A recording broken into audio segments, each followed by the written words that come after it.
YouTube. What is going on, guys? Thank you guys for checking out another video. So today is more so like an update video. You guys know I've been following Alpha M's channel. I've been following his entrepreneurial journey with a salon that I knew he spent over $1 million. I knew it was an over $1 million investment because it was such an amazing build out, such an amazing looking salon slash barbershop, because the upstairs is like a barbershop. But I guess he just dropped today. He just dropped a update. Somebody had told me that it was a $2.5 million investment total, and he just dropped an update. Let me show you guys my screen. My $2 million gamble. Was I wrong? I'm just gonna say he probably wasn't wrong, but I'd like to see if he dives a little bit deeper into numbers, into projections. What made him want to put so much money into a project like this? So with that being said, guys, let's go ahead and watch the video.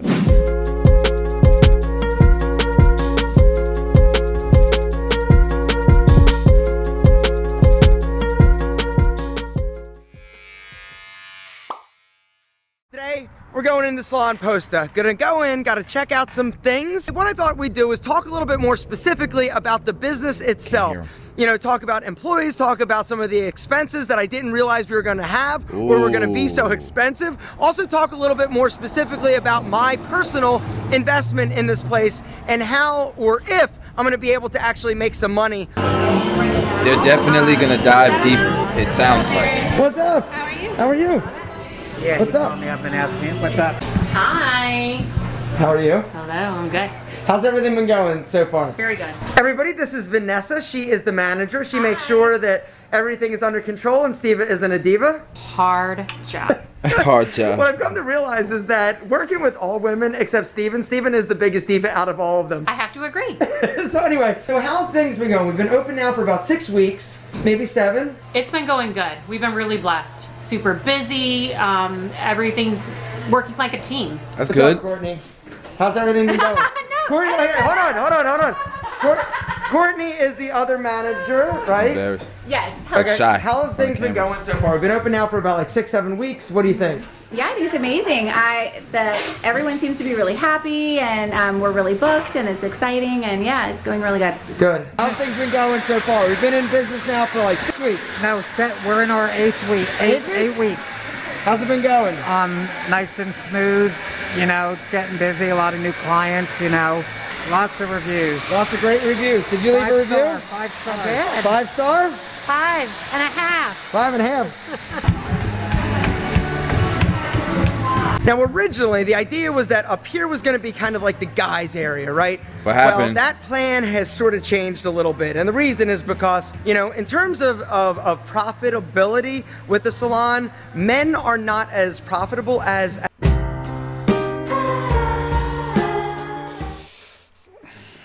This is what I've been telling you guys forever about barbershops in general. You're going to put pretty much the same amount of money into a barbershop that you would put into a salon. And barbershop as a business just isn't profitable because barbers are like, we pretty much just think about what we're going to make behind the chair. If I could pay less in booth rent, or if I don't have to be on commission, you know, obviously that's probably the route that I'm going to go, which is fine. It's worked for a long time, but I also feel like it keeps barbers from becoming the potential entrepreneurs that they can become in a system where if there is more overhead, then prices have to go up. If there's less overhead, then prices typically will stay down. And if you notice what haircut prices are, they stay down. And I think a lot of times we try to compare ourselves as barbers to hairstylists, but hairstylists don't only charge their prices because they know their worth. Like, that's one of the popular things that barbers will say, charge your worth. That's not why they charge that. It's a business, and they understand that there's margins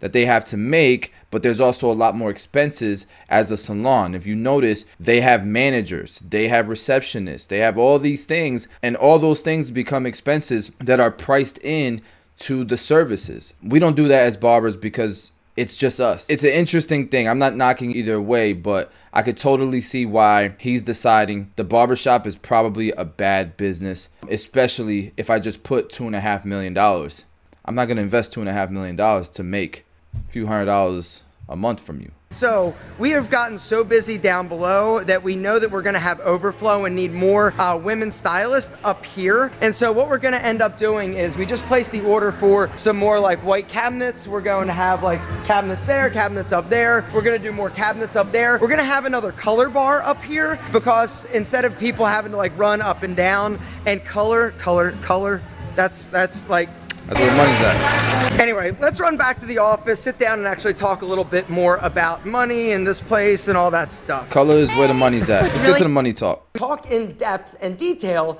about this business. Even though I'm gonna be uncomfortable talking about money because I always get like super uncomfortable talking about money for whatever reason, this is a business vlog and I think there might be some information that maybe some of you that decide to go into business might find valuable or just might make you look at things a little bit differently. It definitely is something that could be potentially good for you wanting to be an entrepreneur because I know for me, growing up, I never had anybody that I could really talk to about business or entrepreneur. I think that that is something that is so incredibly important in terms of educating yourself when it comes to business or money that just needs to happen. Back when I was growing up, I didn't have that opportunity. I think guys like him, guys like, you know, myself, a lot of things that we do, we kind of look back at, you know, when we had nothing and we try to do things we wish someone would have done for us. I think that's an important mindset to have. There's two mindsets. You got those guys that say, nobody taught me, why should I teach you? Nobody gave me anything, why should I give you? And then you have the mindset where you say to yourself, man, there are people that have so much potential, unlocked potential.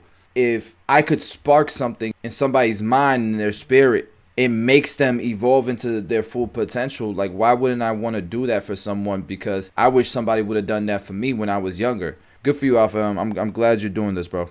Maybe some of you will find this interesting. And even though I get super uncomfortable and like squirmy talking about money, I'm gonna talk about money today because that is what I'm here to do in terms of helping you on your entrepreneurial journey. Number one, I bought that building, and the way that it works, just to refresh your memory if you guys missed that vlog, the way that it works, I own the building, I bought the building, I covered all the renovation costs, I bought all of the salon equipment, but then there's another business. The salon posted, there are three of us, me, Steven, and Tony, came together to form another entity. That entity rents the salon from me, but I also own a good percentage of that business. Steven has the majority of that business, Salon Posta. Tony ended up putting up, I believe it was like around $75,000. What I paid was $735-ish thousand for that building. It was run down, it was dilapidated. Going into it, in my head, I thought I was gonna have to spend another like $750,000 in order to renovate it completely and fix it up.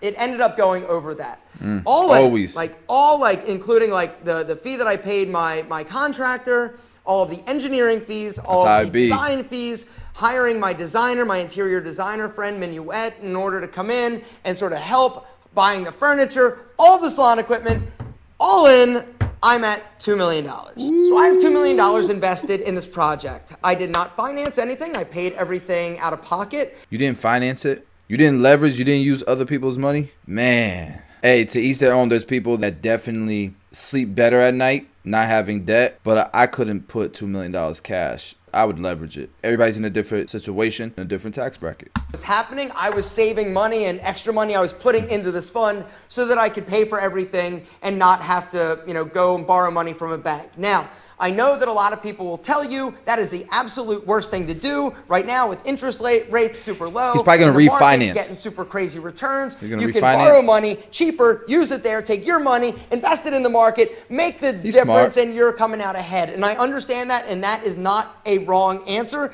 And I know for a lot of people that's a smarter thing to do. For me, I like peace of mind. I also like to sleep well. And so for me, I have not watched this video, I promise. That's just kind of like, if you didn't do the smart financial play, it's more of a mental thing, more of a mental play, which is fine. Peace is more important than money. It made me feel better to actually not have debt. I hate debt. It scares me. I filed bankruptcy, and so debt scares me. I'm getting rent every month. Essentially, what it works out to is I am making like 6 to 7% interest on my money. And so, yes, I've got money tied up in that. It is an asset that will appreciate eventually, but I'm making, 6% on my money every year. And that's not like a horrible return. It's also, allowed me to sort of start this other business that I am part owners in, and I will be taking a distribution of the profits. And so when you really look at the fact that I've invested $2 million, I'm not only getting 6% in terms of rent every year, I'm also getting a percentage of the profits, which will be substantial. I'm gonna have that place paid off in a few years. That's the other thing. Hair salons, when run properly, when catering to a specific demographic and clientele, women specifically, these salons can generate a tremendous amount of revenue. How much? The other great news is that, for our salon, it has the potential to really do big numbers because of the size of it. And our biggest problem right now is that we don't have enough stylists. So in terms of employees, Salon Posta right now currently has around 23 employees, 13 of which are stylists. In terms of revenue, the average ticket price for each customer that comes into Salon Posta is around like $135 to $150, but it can be much more than that. If somebody is actually coming in to get like extensions or a few different like color treatments, it really can add up. This also brings us to one of the downsides that we didn't understand. I should say Tony and I didn't understand what an expense it was, and that is color. One of our #1 biggest expenses is color. If I were to kind of draw a comparison between a salon and e-commerce, the color is kind of like shipping. It's one of your biggest expenses that's not like super exciting and sexy. Now, the good news is that the color is a very valuable service, and so you make money, and so there's definitely a lot of margin. Another expense that's super high for us is the labor, right? Our hourly employees. Now, in terms of how the stylists make money, it's sort of like a kill what you eat type of scenario, where these stylists, depending on the level of stylist, I think we have 3 different levels. Your experience, as it grows, you make more money. You also make a larger percentage of your commission. I would say it's 50%. You're also getting commission on all of the products that you sell, and you also get tips. We do not do booth rentals. All of our stylists are employees, and so that comes with its own, issues, payroll, taxes, and headaches. But for us, it's a better, more profitable model. 13 stylists, I would say half of them are booked out for weeks at a time. The other half, I would say, are half booked. Good for you guys. Depending on, sort of where they came from or their experience or their existing client base when we open. We also recently submitted for Salon of the Year. We were contacted by a big hair salon magazine. You guys just Something opened. else that we recently did in terms of publicity. I was contacted by Atlanta Magazine, which is a big Atlanta magazine here. And so once that drops, I think that's going to be all it takes to really sort of amp up and max out our current stylists in terms of schedule. The other thing is people are just talking. People are leaving reviews. So all things considered, I feel really good about the decision to go into business with them and to make this investment. That's what's missing with a lot of these salons out there. You'll have somebody who's an amazing stylist, but they're not a great business owner, or they're not really good or well-versed at technology, and that's what Tony brings to the table, and myself, I bring some stuff to the table as well. Amazing ride so far. It took a while to get to the point of opening, but now that we're opening, the feedback has just been phenomenal. It's been a lot of fun. It's also been fun just to go in and just see a real business sort of operating. So many of you guys, it was crazy. When I posted that video, it was boom. A lot of you guys were coming, making pilgrimages. I've met so many, probably literally 30 of you guys that have come. I've actually been there or come in to just check on things, or just when I walk by, I literally go in there 3 times a day. In the morning on my run, in the evening on my walk, and then typically when I go home to get lunch every day to see if there's anything that... I hope you guys enjoyed this. Hey man, love it. Very inspiring, very cool what you're doing, bro. Let's look at the comments.